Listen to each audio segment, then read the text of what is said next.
Hi! Summer వచ్చిందంటేనే పల్లెటూరుల్లో సంవత్సరానికి సరిపడే నిల్వ పచ్చళ్ళు పెడుతూ ఉంటారు.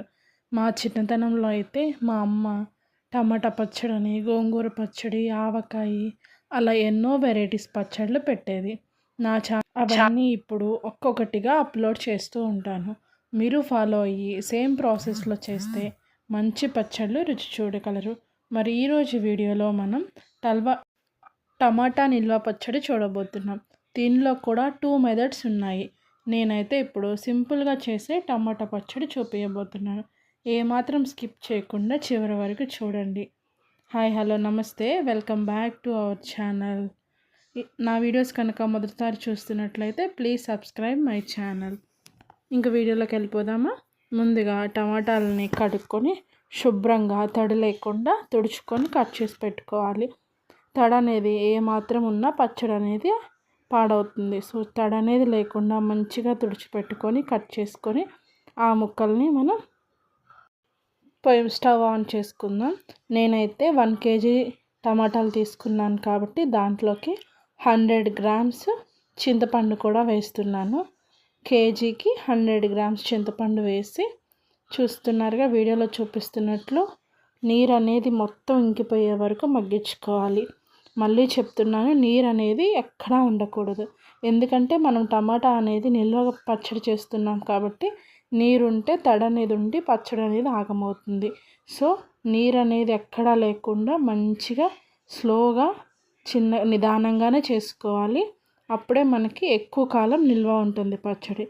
అందుకని స్లోగా ఉంచుకుంటూ నీరు అనేది ఇంకిపోయే వరకు మధ్య మధ్యలో కలుపుతూ మనం దీన్ని చేసుకుందాం.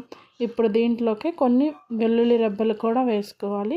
మొత్తం పచ్చడి అంతా అయిపోయే వరకు మనకి ఒక 3 లేదా 4 వెల్లుల్లిపాయలు అనేది పడుతుంది. సో ఇప్పుడు వెల్లుల్లిపాయలు కూడా వేసి మంచిగా నీరు అనేది మొత్తం పోయే వరకు మగ్గించుకొని పెట్టుకుందాం. ఇప్పుడు దీన్ని మనం మిక్సీలో వేసి ఒక్కసారి పలసించుకొని దాంట్లోకి మళ్ళీ ఇప్పుడు కారం వేసుకుందాం. కారం అనేది నేను 100 grams వేస్తున్నాను. అలాగే ఉప్పు కూడా వేసుకొని కొంచెం వెల్లుల్లి రెబ్బలు ఇప్పుడు కూడా వేసుకొని మిక్సీ పట్టుకుందాం. ఉప్పు కూడా 100 grams వేసుకుందాం. మీకు కొంచెం స్పైసీ కావాలనుకున్న వాళ్ళు ఇంకొంచెం ఉప్పు కూడా 1 teaspoon మెంతి పొడి కూడా వేసుకొని మొత్తం కలుపుకోవాలి. మిక్సీలోనే వేసుకునేటప్పుడు వేసుకొని కలుపుకోండి. ఇప్పుడు అంతే, పచ్చడి రెడీ అవుతుంది. ఇప్పుడు దాన్ని తాలింపు వేద్దాం. ముందుగా ఆయిల్ వేసుకొని అది హీట్ అయ్యాక తాలింపు గింజలు వేసుకొని తాలింపు గింజలు కూడా వేగాక ఎండుమిర్చి ఎక్కువగానే కరివేపాకు వేసుకోండి, ఫ్లేవర్ అనేది బాగుంటుంది. అలాగే వెల్లుల్లిపాయలు అనేది దంచి వేసుకోండి. వేసుకున్నాక మనం రెడీ చేసుకున్నాం కదా పచ్చడి, అది కూడా వేసుకొని తాలింపు వేసుకొని మీకు ఇష్టమైతే ఇంగువ కూడా వేసుకుంటే మన టమాటా నిల్వ పచ్చడి అనేది చాలా రుచిగా తయారైపోతుంది. చూస్తున్నారుగా, దాంట్లోనికి వేడి వేడి అన్నంలో వేసుకొని తింటే ఆ రుచి చాలా బాగుంటుంది. ఒక్కసారి మీరు కూడా ట్రై చేయండి. ఎలా వచ్చిందో కామెంట్ చేయండి. మరిన్ని పచ్చళ్ళ కోసం నా ఛానల్ని సబ్స్క్రైబ్ చేసుకోండి. బాయ్.